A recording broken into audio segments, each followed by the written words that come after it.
Buenas tardes a todos, a la Asociación Colombiana de Infectología, muchísimas gracias por la invitación.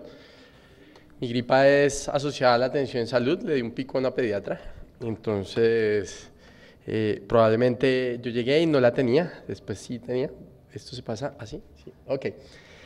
¿Cuántos de ustedes son médicos? Levanten la manita. Eso es como la mitad. ¿Cuántos de ustedes son abogados? Como la otra mitad. ¿Otros profesionales? Ok, o sea que es uno de cada tres, muy bien. La idea durante los siguientes 30 minutos es hablar un poquito, definir un poquito mejor qué es una infección asociada a la atención en salud.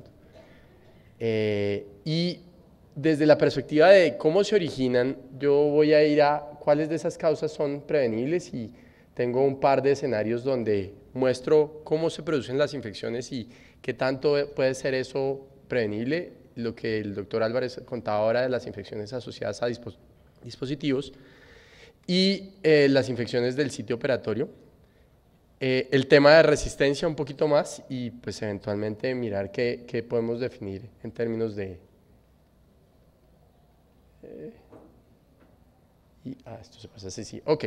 ¿Qué es una infección asociada a la atención en salud? Inicialmente el concepto era nosocomial, digamos, infecciones asociadas al hospital. Y básicamente lo que se buscaba era mirar si uno podía cumplir como con estas definiciones. No la tenía previamente, no la estaba incubando y aparece durante el proceso de hospitalización o posteriormente. Yo les conté que tengo una gripa asociada a la atención en salud. Cuando saludé a mi colega pediatra, no la tenía.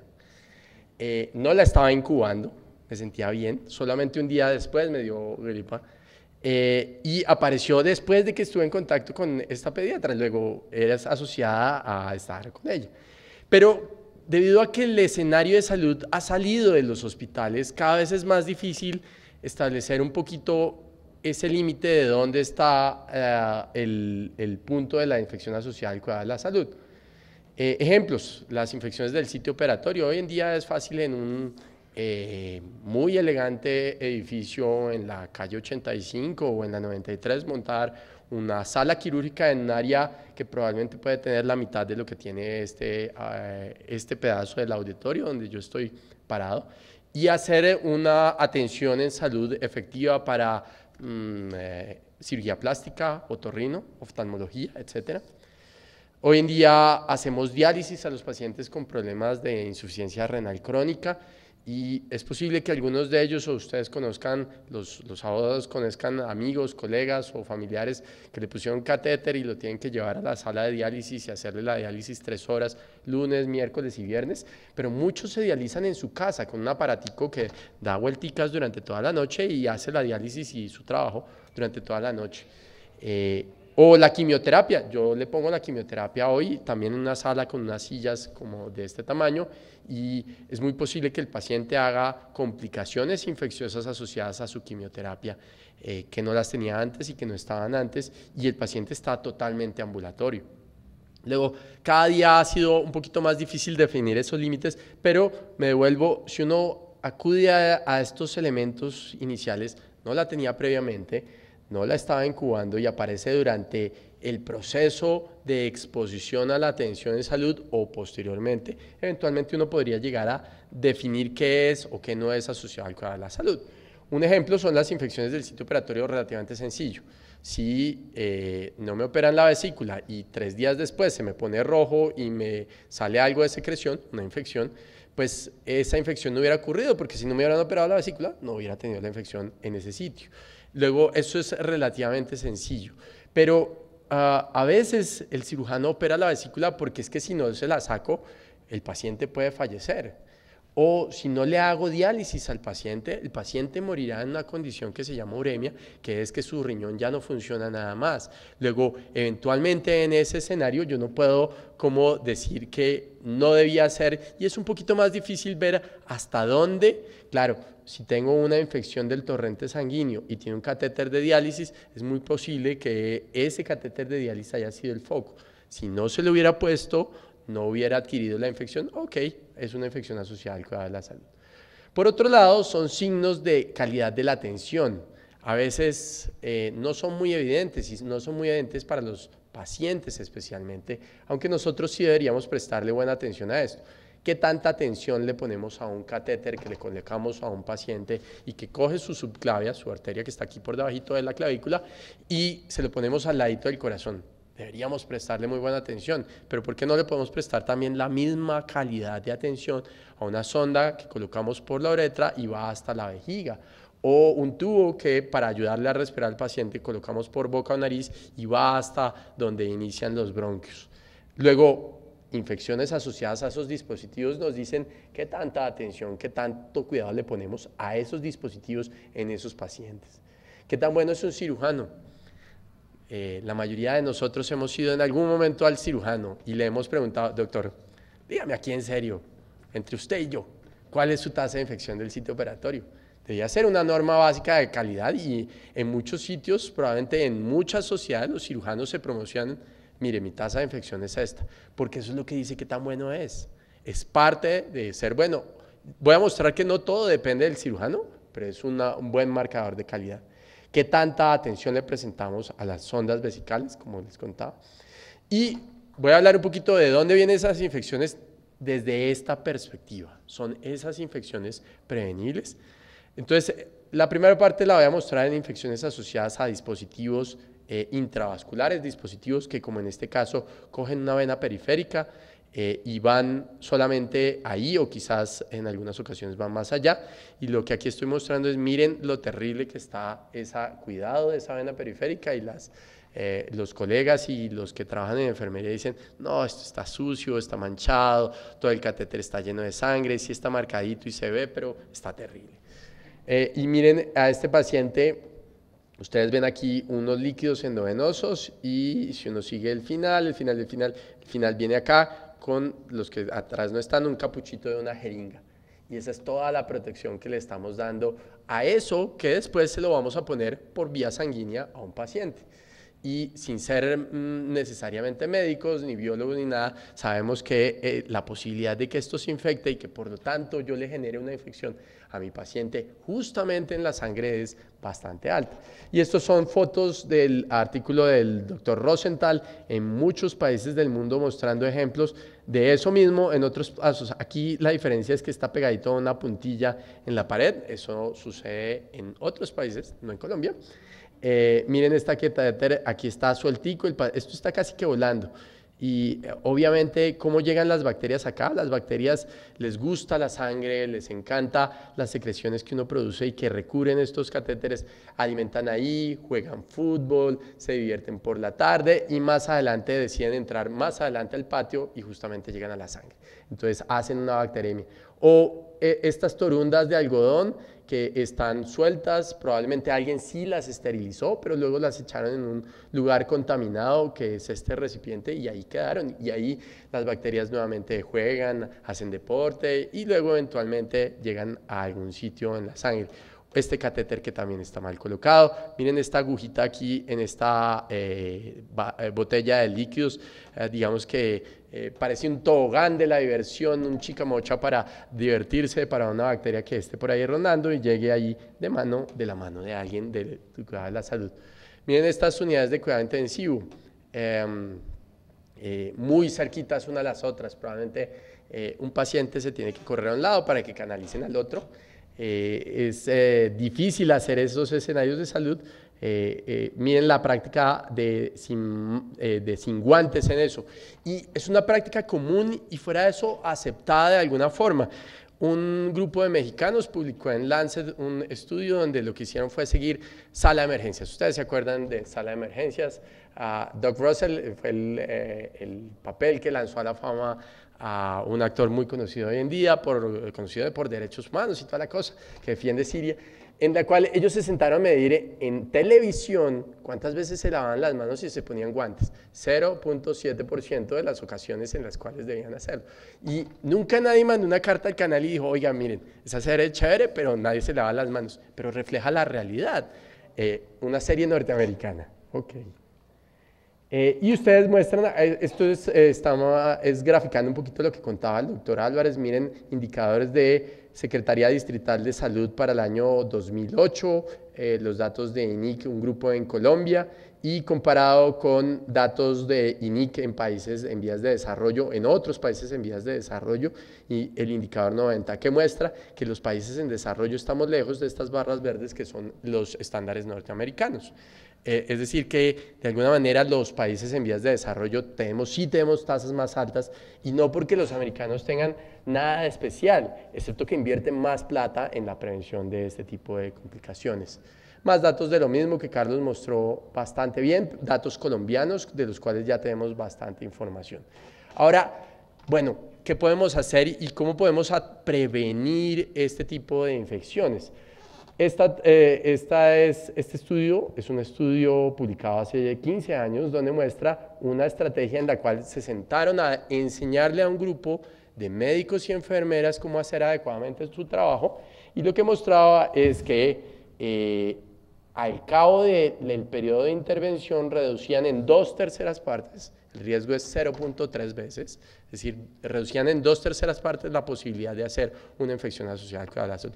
¿Enseñando qué? Enseñando que tengo que lavarme las manos, enseñando que tengo que hacer un cuidado de la piel, enseñando que tengo que dejar el catéter limpiecito. ¿Por qué eso? Porque eso previene que el estafilococo se pegue ahí, juegue fútbol, haga voleibol por la tarde y luego decida entrar por su catéter vía al tracto sanguíneo. Si hacemos ese tipo de cosas, reducimos en 2/3 partes este tipo de infecciones.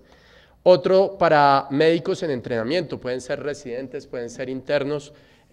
Los internos para los abogados son los estudiantes de último año, son los que hacen todo en los hospitales. Por favor, tráeme un tinto, pues le pide al interno.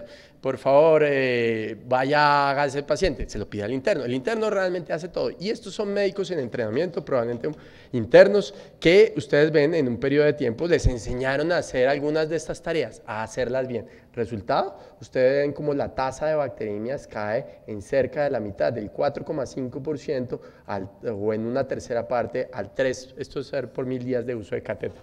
Entonces, enseñarle a la gente a hacer las cosas bien, que previene que el paciente se colonice y eventualmente se infecte, hace que la tasa de infecciones disminuya.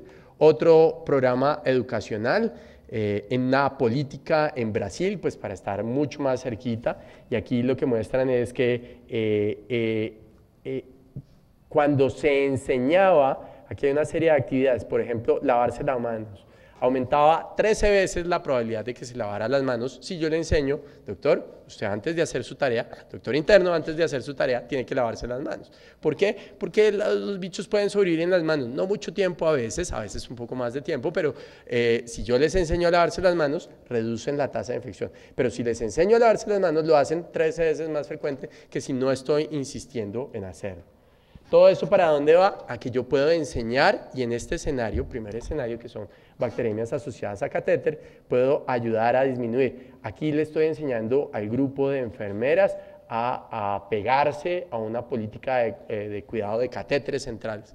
La jefe, usted es la dueña del paciente, usted decide qué se hace y qué no se hace, usted puede parar un procedimiento, puede definir en qué momento el cirujano o el médico que está tratando a su paciente necesita guantes, necesita lavarse las manos nuevamente, y lo que muestra es que si uno medía cualquiera de estos evaluadores, que si estaba presente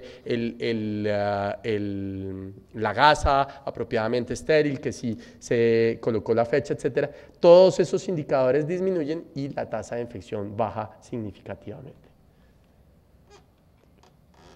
Esta es una de las estrategias más conocidas, desarrollada en un hospital en Johns Hopkins en Estados Unidos, que nos llevó a una cosa muy interesante. Ustedes ven, hubo 5 intervenciones, por tiempo no las menciono, pero esas 5 intervenciones hicieron que esta unidad de cuidado médico y esta unidad de cuidado intensivo fuera bajando su tasa de infecciones hasta que finalmente llegaron a 0. Y por primera vez, esto es publicado en el año 2004, alguien llegó y dijo, podemos llevar a 0 la tasa de infecciones asociadas a catéteres centrales, es decir, las infecciones del torrente sanguíneo. Lo hicieron en hospitales Estas intervenciones, unidades de cuidado intensivo, 115 o 125 unidades de cuidado intensivo entre Michigan y otros estados del norte de los Estados Unidos. Y ustedes ven como aquí está el tiempo que transcurrió, 3 meses, 6 meses. Los hospitales universitarios se demoraron un poquito más, pero eventualmente fueron llegando cercano a 0. Sin embargo, cuando uno mira 2.7, que es la tasa de infecciones, o 1.7, eso es superior a 0. No todos los hospitales lo lograron, haciendo exactamente la misma estrategia. Y ustedes ven, hay un rango entre 0 y 2.4. Luego, no todos eran 0 realmente. Entonces, aquí 25% de las unidades de cuidado intensivo tenían una tasa de 2.4 por 1000 días o más, y 2.4 es mayor a 0, o no. Luego, sí, claro, podemos reducir la tasa de infecciones, pero no siempre hacer la misma estrategia me va a garantizar hacerlo. Miren utilizando clorexidina, que se ha introducido en los últimos años para compararlo con yopovidona, otro producto, mirando diferentes estudios para los abogados, cuando las bolitas o los cuadritos están pastelados, significa que se reduce el riesgo, y ustedes ven aquí, estamos reduciendo el riesgo en cerca del 50%. Cambiar de yopovidona a clorexidina reduce el riesgo en el 50%, o sea, sirve, pero seguimos estando arriba de 0. Entonces, conclusiones de este pedacito: sí es posible disminuir las infecciones si uno conoce cómo penetra la infección. El estafilococo está en la piel. Una vez yo le pongo el catéter, él se pega a esas secreciones. Si yo uso clorexidina, lo que hago es quitarle esas secreciones y evitar que el estafilococo se pegue. Si yo manejo mis manos limpias, voy disminuyendo esas infecciones. Entonces, puedo hacer intervenciones efectivas, pero la efectividad de esas intervenciones están entre el 30 a 60%. Si junto varias estrategias, educo, le doy estímulos al interno para que se lave las manos, le enseño, empodero a la jefe para hacerlo bien y pongo una serie de controles, las tasas de infección se pueden bajar. Usualmente es difícil llegar y mantenerse en 0, pero eventualmente se puede hacer. O sea que este es el escenario chévere. Podemos bajar las bacteriemias y ponerlas casi en 0. Pero, ¿qué pasa con las neumonías asociadas a ventilación? Una neumonía asociada a ventilación es una neumonía, una infección del pulmón que ocurre en un paciente que yo le puse un tubo que va desde la boca, desde la nariz hasta la tráquea, hasta el final de la tráquea, para que pueda respirar. Aquí hicieron lo mismo. Ok, si podemos hacer eso con las bacteriemias, enseñamos, hacemos una intervención y lo bajamos. Y ustedes ven que aquí, estos son meses. Hubo meses en que hubo 70 casos de neumonía por 1000 días de uso del ventilador. Eso es terriblemente alto. Pero lo bajaron y había meses en que había 20. Pero no siempre era 0 y no era tan fácilmente sostener. ¿Por qué? Porque la adherencia a esta estrategia era cercana al 70% y bajaron a una tercera parte las infecciones. Sin embargo, este valor sigue siendo relativamente alto. Ok. Pero hay problemas en neumonía que no tenemos en bacteremia. Si uno encuentra un bicho en la sangre, dice que tiene una bacteremia, dice que tiene una infección del torrente sanguíneo. Pero si uno encuentra un bicho en el pulmón, no dice lo mismo. De hecho, aquí muestra los estudios para los médicos, sensibilidad y la relación entre sensibilidad y valor predictivo positivo de diferentes estrategias. Conclusión: no siempre que decimos que un paciente tiene neumonía, realmente la tiene. O no siempre que decimos que un paciente no tiene neumonía, realmente no la tiene. Es difícil, al menos es más difícil que la bacteremia, definir la neumonía. Pero es que podemos meterle tecnología. Estos son cultivos con lavados broncoalveolares donde se mete tecnología a la vaina y ustedes ven que diferentes estudios muestran diferentes rangos de sensibilidad. O sea que realmente es un poquito más difícil entender la neumonía. De hecho, miren esta editorial de Critical Care Medicine de hace unos años diciendo: oiga, ¿sí será que podemos hacer eso realmente? ¿Será que podemos llevar a los pacientes a no tener neumonía con un ventilador? ¿Por qué? Porque cuando yo le pongo un ventilador, ahí sí le puse el tobogán directo desde la garganta hasta el bronquio, a esa bacteria que eventualmente puede querer entrar al bronquio. ¿Y qué hay en el bronquio? Hay secreciones con moco, es decir, gelatina con azúcar, ñami, ñami, y las bacterias les gusta llegar allá. Y le pongo un tobogán que va directo de un lado al otro. Entonces la pregunta es válida: ¿será que puedo realmente evitar, controlar, llegar a 0 estas infecciones? Otros se han preguntado, y este es un investigador de la Universidad de Harvard, las definiciones para definir esto, para llegar a decir lo que tenemos, las definiciones que usamos hoy en día, sí sirven para definir este tiene, este no tiene, este tiene, este no tiene, y la crítica es porque no. Resulta que aquí está el valor predictivo positivo y ustedes ven, en el mejor de los casos, usando técnicas estratificadas de vigilancia sistematizadas, puedo llegar a decir que el 45% de las que yo dije que tenían neumonía, no tienen neumonía. Entonces, ahí el problema es, ¿será que el paciente que tenía neumonía sí tiene neumonía? ¿O le pasó otra cosa porque tiene otra cosa? Se han propuesto otras definiciones. Entonces, en este escenario, por ejemplo, hay problemas con la definición, hay problemas con el diagnóstico, podemos disminuirlas, pero es muy, muy, muy difícil llevarlas a cero. Podemos cambiar neumonías por traqueobronquitis. Hace unos años le decía a los compañeros en residencia, las traqueobronquitis sí existen. Aquí está la doctora Reyes, que se ríe porque yo le decía, las traqueobronquitis son como los ovnis, o sea, alguien dice que sí las ve, pero otros dicen que no las ven, pero lo que ha pasado, al menos en el sistema norteamericano, que empezaron a multar o a hacer pagar las neumonías desaparecieron y empezaron a aparecer traqueobronquitis. Y aquí hay otro mensaje, también podemos usar ansiolíticos en los médicos de la unidad de cuidado intensivo, porque es que mi paciente tiene neumonía o pienso que tiene neumonía, entonces le pongo antibiótico, mi paciente no se va a sentir mejor porque yo no sé si tiene neumonía o no, pero yo sí me siento mejor porque le puse antibiótico. Pero obviamente eso queda en la historia clínica, y en la historia clínica un evaluador externo va a decir, tenía una neumonía, es una infección asociada al cuidado de la salud, luego es responsable del hospital. Infecciones asociadas a las sondas vesicales. Una sonda vesical es una sonda que colocamos, eso suena más doloroso de lo que a veces es tan doloroso como suena, una sonda que se coloca por la uretra hasta la vejiga para drenar la orina y la utilizamos para monitorizar la función renal del paciente, a veces para tomar muestras, etc. 100% de los pacientes que tienen una sonda vesical, después de 10 a 30 días están colonizados. Lo ideal sería no tener que usarlos, pero si todos se colonizan después de 10, 20 días, ¿cómo hacemos para quitarlas? Pasemos a otro escenario que es un poquito más complejo, las infecciones del sitio operatorio. La definición parece sencilla. Yo lo opero, le aparece una infección en el sitio donde está la cirugía. Si no lo hubiera operado, no le hubiera aparecido la infección, luego es una infección asociada a la intervención en salud que yo estoy haciendo. Pero hay muchos factores de las personas que hacen que tengan una infección. Esta es la clasificación de anestesia, ASAs más altos significa pacientes con más complicaciones y los pacientes con ASAs más altos se infectan más. El que tiene diabetes, enfermedad coronaria, enfermedades pulmonares como el EPOC, tiene mayor probabilidad de infectarse solo por esa razón, la diabetes. Los obesos se infectan muchísimo más fácilmente.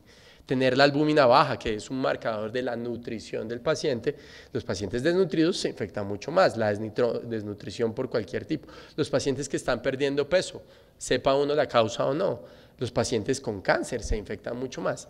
¿Y qué pacientes llevamos a cirugía? Lo chévere sería llevar a paciente de la apendicitis, que muchos de ustedes probablemente han sido llevados con apendicitis para ser operados, jóvenes, bonitos, con un dolor abdominal que puede durar unos días y eventualmente la cirugía es totalmente efectiva. Pero aunque es un número importante de pacientes, no son todos. Llevamos a cirugía al paciente con cáncer gástrico, a cirugía con el paciente de cáncer de colon, y ese perdió peso, está desnutrido, tiene la albúmina baja. Antes de que le dijeran que tenía cáncer o estuviera desnutrido, era obeso, y algunos pueden tener diabetes. Entonces, los pacientes van sumando factores de riesgo. Obviamente, lo que hacemos es la vigilancia, y es importante disponer de un sistema de vigilancia. Que es un sistema americano de los años 70, mostró que el tiempo era muy importante y estableció pacientes con cirugías más largas se infectan mucho más, ese es el percentil 75, obvio, pero el tiempo implica muchas cosas, implica un cirujano que puede ser menos hábil que otro para operar, puede significar también un paciente que es mucho más complejo para operar. La escala de anestesia mayor a 2 y las heridas contaminadas o sucias. Tener heridas sucias implica mayor riesgo. Y este es un ejercicio de la evolución de ese sistema de vigilancia en los Estados Unidos que mostró, hombre, ya no solamente esas 3 factores que les mencioné, esto es la cirugía de cadera. Por cada 10 años aumenta 40% el riesgo de infección. Luego, si yo opero a un paciente de 30 años que en un accidente se fractura la cadera, tiene mucho menos riesgo de infección que una paciente de 75 años con osteoporosis que se cayó estando en un ancianato. Dependiendo del tipo de anestesia se aumenta el riesgo, dependiendo del riesgo anestésico se aumenta el riesgo, por cada 10 minutos de duración de la cirugía se aumenta el riesgo en un 40%. Es decir, pacientes más obesos, más grandes, con cirugías más complejas o reintervención, se van a demorar más, luego tienen mayor riesgo de infección. Usar la cirugía endoscópica aumenta también el riesgo.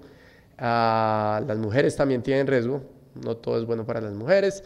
Si la cirugía es de revisión, aumenta 2 veces el riesgo. Es decir, esa paciente que ya, o ese paciente que ya fue llevado a una cirugía de cadera y ahora necesita una segunda o una tercera cirugía, es decir, una revisión, tiene 2 veces más riesgo. Y si es una revisión parcial, 3 veces más riesgo. Y si está en un hospital universitario, tiene mayor riesgo que en un hospital no universitario. Si mi hospital tiene más de 500 camas, tiene más riesgo que si tiene menos de 500 camas. Y si es trauma, tiene más riesgo. ¿Cuánto de esto podemos controlar? No muchas cosas. Miren este que también es importante, el Staphylococcus aureus, y incluso si son abogados probablemente han oído hablar del Staphylococcus aureus o estafilococo dorado. Es un germen que 1 de cada 3 lo tenemos. ¿Quiénes son? ¿Los del lado de allá? ¿Los de aquí de la mitad o los de este lado?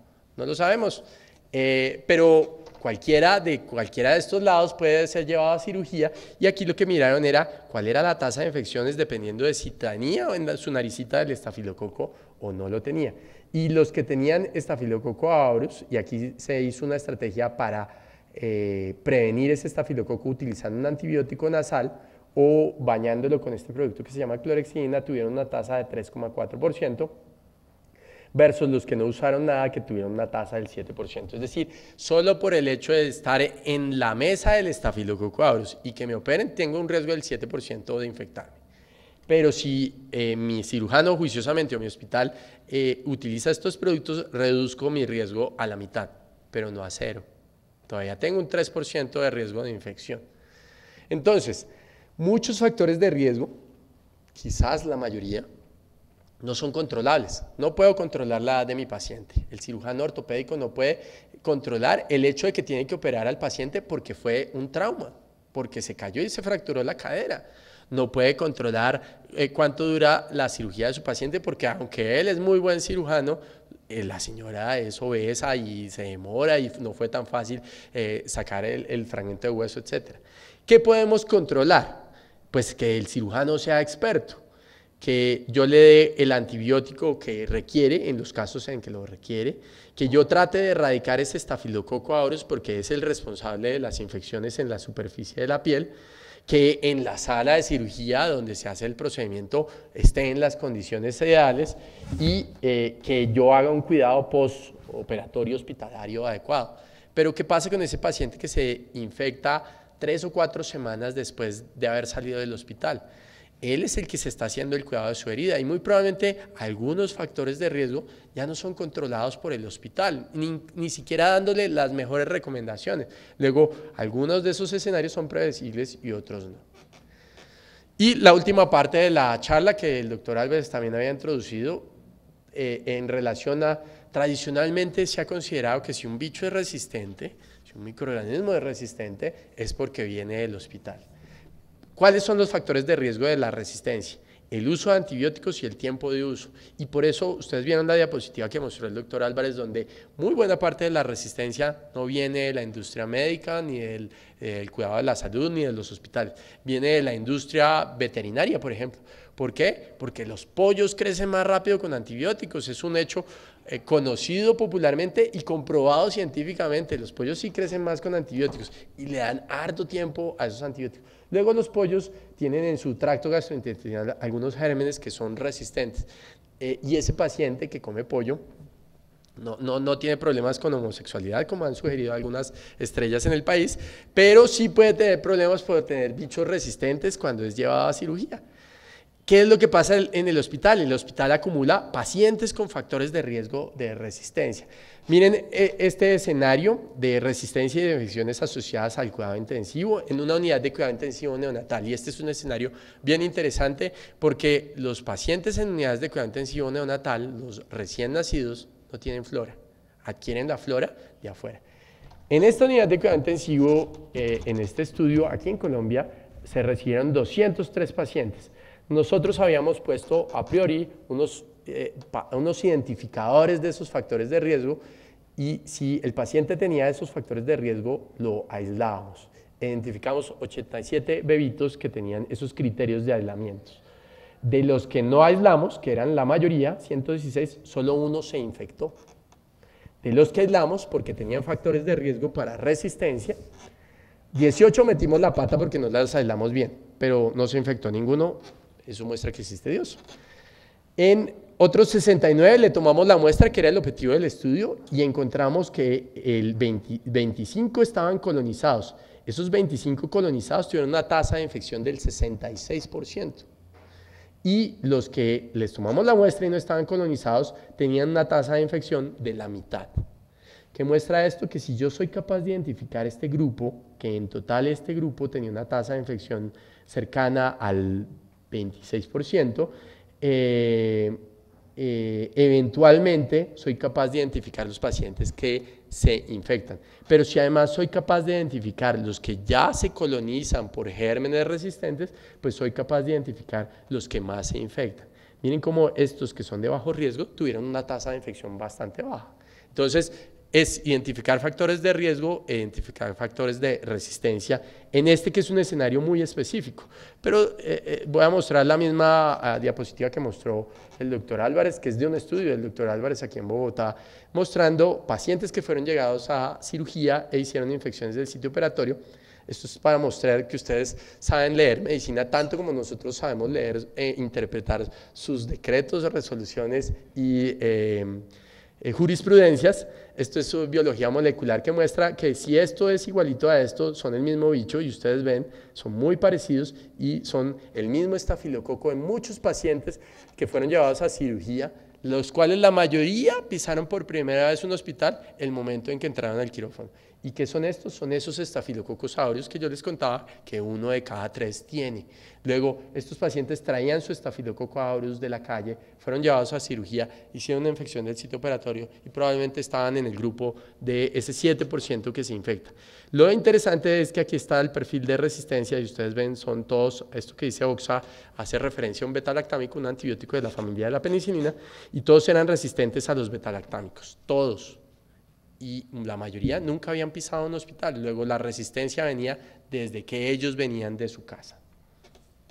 De hecho, estos son estudios de aquí de Bogotá, del doctor Escobar de la Universidad del Bosque, mostrando estafilococos que en ese momento, hace unos años, llamados adquiridos en el hospital, resistentes y sensibles y que tienen patrones de antibióticos diferentes. Pero ¿puedo yo decir que ese paciente venía del hospital por ser resistente? Esta doctora, la doctora Judy Natalia Jiménez en Medellín, siguió durante 3 años esos estafilococos en hospitales de Medellín y encontró que una comparación entre los estafilococos sensibles o resistentes revelaban que no habían diferencias ni clínicas ni epidemiológicas. No hay forma a través de la cual yo vea un estafilococo resistente y diga, ese viene de allí de Unicentro, o viene de la Fundación Santa Fe, o viene de allí del CADE, o viene del Hospital Mederi. No hay forma de que yo diga de dónde viene porque esas marcas son moleculares y no clínicas o epidemiológicas. Luego la resistencia usualmente ya no necesariamente tiene que ver con los hospitales. Y aquí la doctora Judy Natalia mostró cómo es estafilococo aureus ese clon molecular era en el año 2008 el 46% en los hospitales que ella estudió, luego en el año 2009 el 59% y luego el año 2010 el 64%. Los clones de Staphylococcus aureus duran lo que algunos periodos presidenciales, a veces con reelección, y por lo tanto pueden durar en la comunidad algunos años. Miren otro, este es un brote de gérmenes resistentes, multiresistentes, en una unidad de cuidado intensivo natal, y miren dónde están esos gérmenes multiresistentes en el mundo. Aquí ya lo encontramos, y esta muestra los aislamientos que se han hecho en Colombia.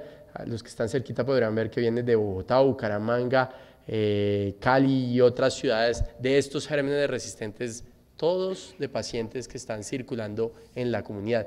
Y esta es la bomba, porque esta se llama NDM, que es resistencia por beta-lactamasas. Muy bien. Entonces, conclusiones. Aunque conocemos algunos factores de riesgo para las infecciones asociadas al cuidado de la salud, estas desafortunadamente no sean 100% prevenibles, podemos reducirlas pero no evitarlas en todos los casos. Es posible realizar esfuerzos para disminuir de forma importante la tasa o la incidencia de dichas infecciones, y quizás eso era lo que debía medirse en los hospitales. ¿Cuál es el esfuerzo yo? ¿Qué estrategias hago yo para prevenir las infecciones y qué cosas hago yo para disminuir ese riesgo? Pero no el valor absoluto, porque puede ser mayor a cero. La resistencia es un desenlace del uso de los antibióticos, y aunque la resistencia es un problema que vemos en los hospitales, no implica necesariamente una infección asociada a la atención en salud.